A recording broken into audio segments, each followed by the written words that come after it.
Speaking of oil, wow, have we seen prices move? Here to discuss is currencies and futures expert at Simpler Trading, Raghee Horner. Hey, Raghee, great to see you again. Haven't seen you in a while.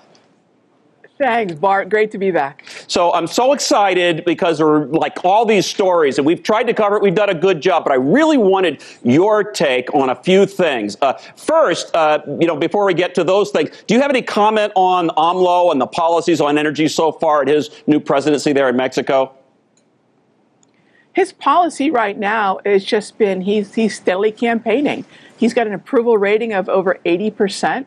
I think that the people of Mexico are happy that he seems to be facing the issues like the corruption, like the stolen gasoline. So they'll support him. But that Pemex downgrade by Fitch and his going on the attack instead of just looking at what they could do to address the issues, I think this could be the first domino to fall to maybe start to make his public approval a little bit more wobbly. So we'll see how he handles this right now.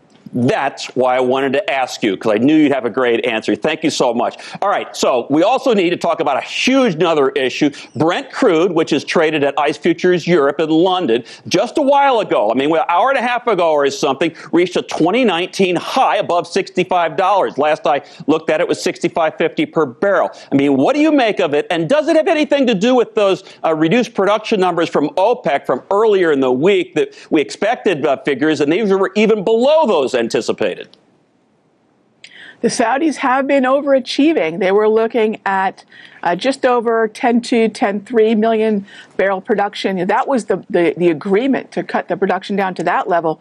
And they're somewhere around 9.8. So that's a 500,000 barrels per day, even lower than the production of OPEC plus agreements that they had last month. So that's helping. But I think this has a lot to do also with what we're hearing from Powell as of January 4th. I think we're going to start to see a tick up in inflation. I think we're seeing crude tick up. I think we're starting to see copper tick up. So I'm actually looking at this as a very subtle macro shift in the U.S. It's going to make crude a whole lot more favorable to an uptrend.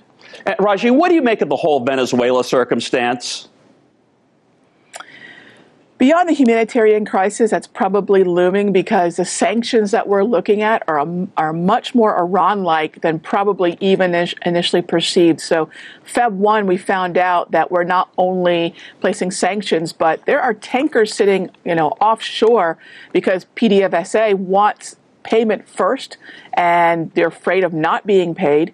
And so we're seeing the U.S. apply a more Iran-like sanction. They've asked India not to buy oil from Venezuela. We're seeing high compliance. So what I'm going to see is just that pressure on oil is going to basically, right now, probably bankrupt Maduro's administration. They want them to run out of cash. And that's why I say it's a humanitarian crisis in the making. But it is really, I think, what the goal is to get Guaido into power and Maduro out. Raghee Horner of Simpler Trading, what a delight to have you back on the program. Thank you so much, Raghee. Sure appreciate it. Have a great weekend. Thank you, my friend.